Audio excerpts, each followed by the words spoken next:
El calor y la temperatura. La invención de la máquina de vapor dio origen a la revolución industrial e impulsó el estudio del calor y la temperatura, naciendo la termodinámica, la ciencia que estudia el movimiento del calor.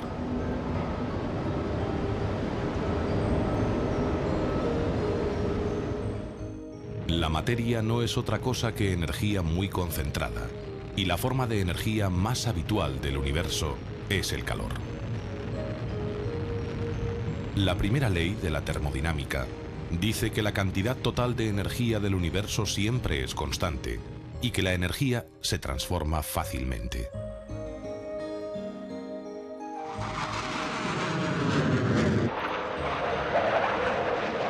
La energía térmica se transforma en energía cinética en el motor de un avión o de un barco moderno, o también en energía eléctrica en las centrales térmicas. Este es uno de los principios más importantes de la ciencia y opera en todas partes, en la mayor agrupación de galaxias, en las células de nuestro cuerpo y en las pequeñas partículas subatómicas. La segunda ley de la termodinámica establece las condiciones en las que se producen las transformaciones de energía. Afirma que el calor fluye de forma natural de un cuerpo caliente a otro frío, pero no al revés.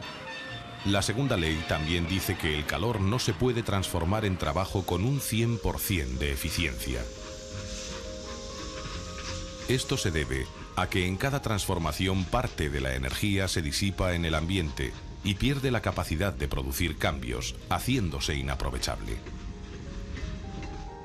Las modernas centrales térmicas, por ejemplo, solo pueden aprovechar un tercio de la energía del combustible. El resto se disipa en la atmósfera.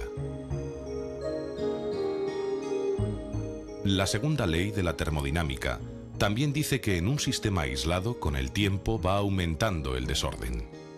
Todos sabemos que es más fácil y más rápido deshacer que hacer, desordenar que ordenar, romper que fabricar. Se necesita menos energía para romper una botella que para fabricarla. En física, el desorden se conoce como entropía y mide la cantidad de energía que se disipa en las continuas transformaciones y que no se puede recuperar. La entropía nunca disminuye y siempre aumenta en cada transformación energética. La vida es un ejemplo de máxima organización de materia, es decir, de mínima entropía. Esto se produce a costa de deshacer la ordenada materia orgánica de los alimentos, y estos, a su vez, fueron fabricados a costa de enormes pérdidas energéticas en el Sol. El calor.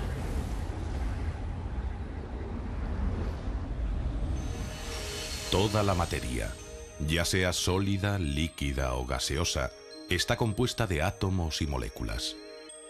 Estas diminutas partículas no están inmóviles, sino que se mueven constantemente con más o menos velocidad y libertad, dependiendo de su estado. Cuando calentamos un objeto, sus partículas se aceleran y el cuerpo aumenta su volumen.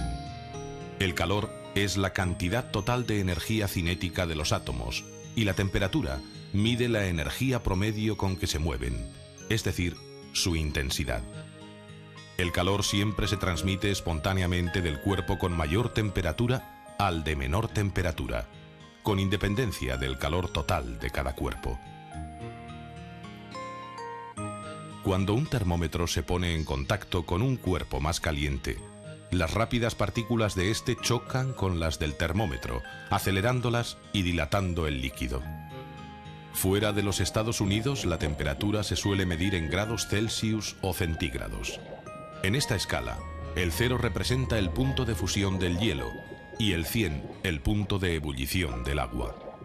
Pero la escala más utilizada por la ciencia es la escala Kelvin, donde 0 grados Kelvin es la temperatura absoluta mínima posible, que equivale a menos 273,15 grados Celsius. En teoría, no existe un límite superior de temperatura. Cuanto más se agiten las partículas, mayor será la temperatura de un cuerpo. Sin embargo, el límite inferior es el cero absoluto.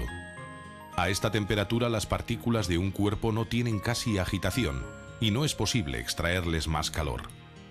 Podemos acercarnos a 1000 millonésimas de grado, pero el cero absoluto es una frontera física inalcanzable.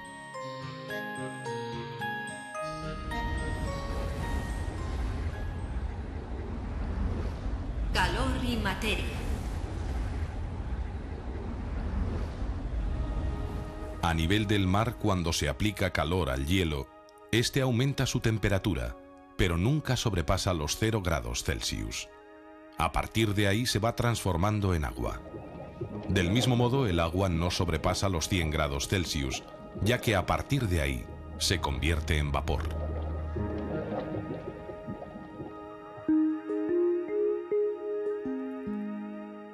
El aumento de temperatura produce un cambio en el estado de los cuerpos.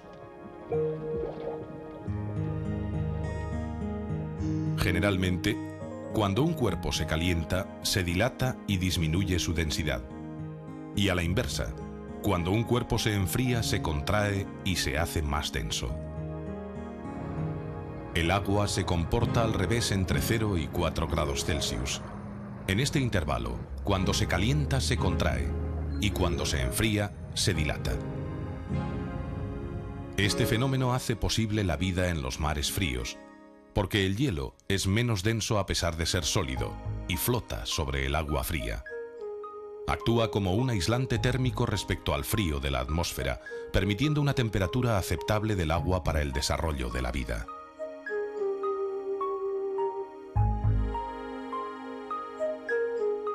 El calor puede propagarse de formas diferentes.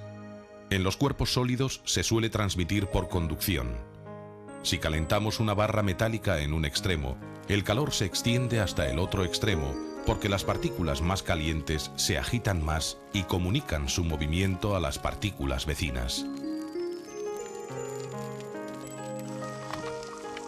Los metales son buenos conductores, al contrario que la madera, el plástico o el vidrio.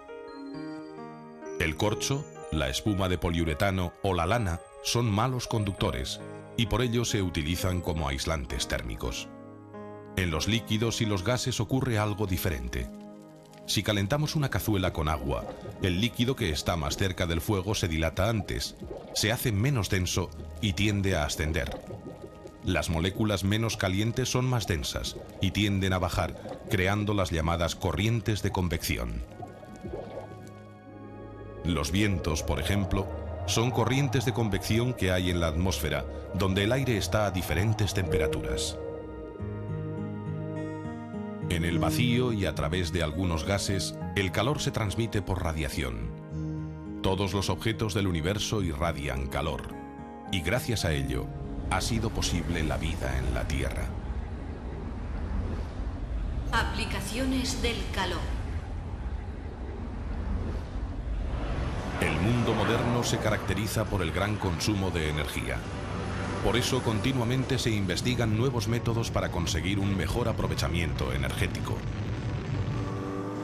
Las máquinas liberaron al hombre del sufrimiento del trabajo físico. Una máquina térmica es un dispositivo que transforma el calor en otras formas de energía. Habitualmente la combustión de sustancias como la madera, el carbón o el petróleo producen un calor que es absorbido por un líquido, generalmente el agua, que se dilata y se convierte en vapor.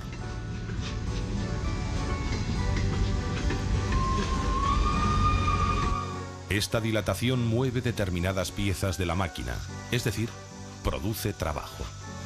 Cuando el gas se enfría, recupera su volumen original y las piezas vuelven a su posición y el proceso se repite continuamente. Los frigoríficos son máquinas térmicas que funcionan al revés de una máquina térmica tradicional. En los refrigeradores se utiliza un líquido con un punto de ebullición bajo que al expandirse se transforma en gas y se enfría, absorbiendo calor del interior del frigorífico. Este gas expandido se convierte de nuevo en líquido por medio de un condensador y disipa al ambiente el calor que ha absorbido. Un motor mueve este líquido por el interior del refrigerador y el proceso se repite nuevamente. En algunos materiales, cuando la temperatura se acerca al cero absoluto, aparece un fenómeno fascinante. Desaparece por completo la resistencia eléctrica. Es la superconductividad. La meta es descubrir materiales superconductores a temperatura ambiente. Actualmente, la superconductividad se utiliza para fabricar potentes imanes para los aceleradores de partículas, pero en el futuro tendrá muchas aplicaciones. Permitirá ampliar la memoria y la velocidad de los ordenadores. Los trenes funcionarán por levitación magnética y en medicina, los aparatos de resonancia magnética nuclear tendrán costes bajos. En las instalaciones eléctricas, la superconductividad evitará pérdidas de energía en el transporte y almacenamiento de la electricidad. En el mundo de las partículas subatómicas y en todas las manifestaciones de la naturaleza se producen cambios energéticos. Tras la aparente sencillez de las leyes de la termodinámica, se esconde la explicación profunda de todos los cambios que tienen lugar en el universo. El siglo XX ha conocido revoluciones científicas como la mecánica cuántica y la teoría de la relatividad. Y sin embargo, después de siglo y medio, las leyes de la termodinámica siguen siendo uno de los pilares fundamentales de la ciencia.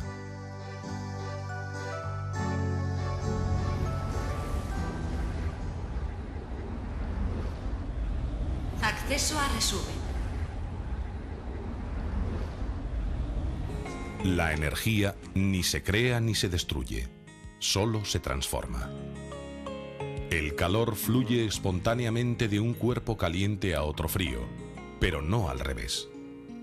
En cada transformación una parte de la energía se disipa y se hace inaprovechable. La cantidad de energía no aprovechable nunca disminuye. Toda la materia está compuesta de átomos y moléculas que se mueven constantemente con más o menos velocidad y libertad. Cuando calentamos un objeto, sus partículas se aceleran y el cuerpo se dilata. Cuando un cuerpo caliente se pone en contacto con otro frío, hay una transmisión de energía desde el de más temperatura al de menos temperatura. Por eso las partículas del interior del termómetro se aceleran y dilatan el líquido, que va ascendiendo por la escala graduada.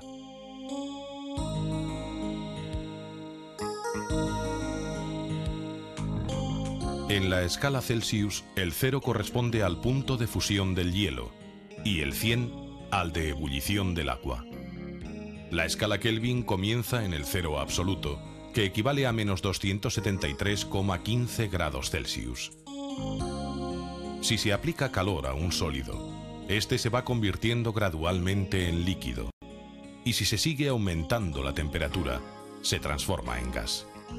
Es decir, el aumento del calor puede producir un cambio de estado en los cuerpos. En los sólidos, el calor se suele transmitir por conducción. Si calentamos un lado de una barra de metal, el calor se extiende hasta el otro extremo. En los líquidos, el calor se transmite por corrientes de convección entre las zonas más frías y las más calientes. El calor del sol se transmite por radiación. En los frigoríficos, se fuerza la absorción del calor de los alimentos, expandiendo y enfriando continuamente un gas gracias al motor del aparato.